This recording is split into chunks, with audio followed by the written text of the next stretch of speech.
Hey guys, so today I'm just going to show you how to jump start a car using jumper cables.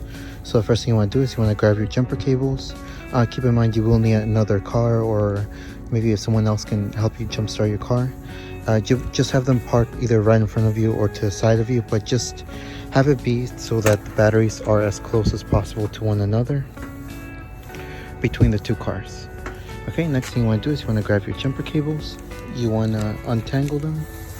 So you want to just spread them out, and you want to make sure that the two ends don't touch. So just keep them as far away from one another as possible. Next thing you want to do is you want to go to your battery.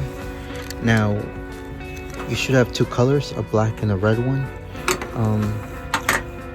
As long as you know that the black one is the negative, then that means the red one has to be the positive. So when you go to your battery, the battery should always have a negative and a positive.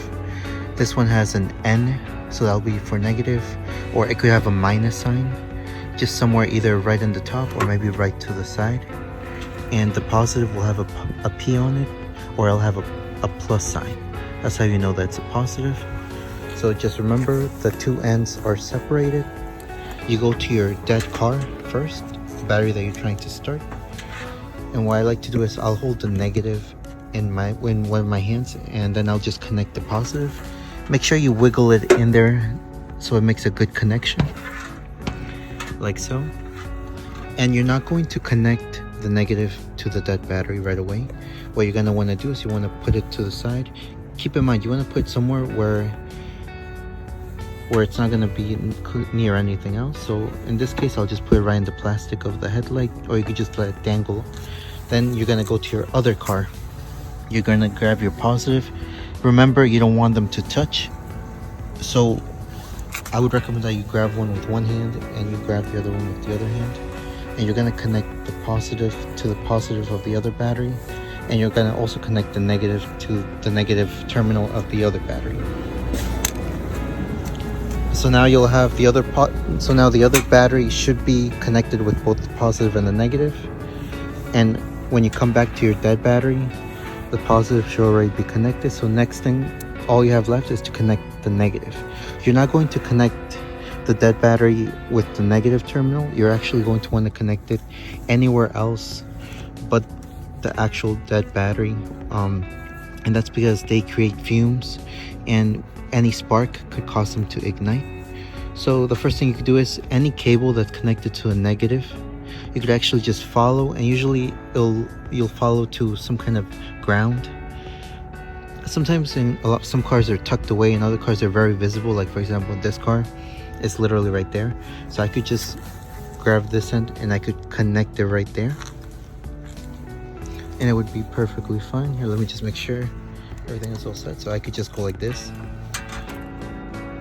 and that would be a perfectly good ground. It's a good distance away.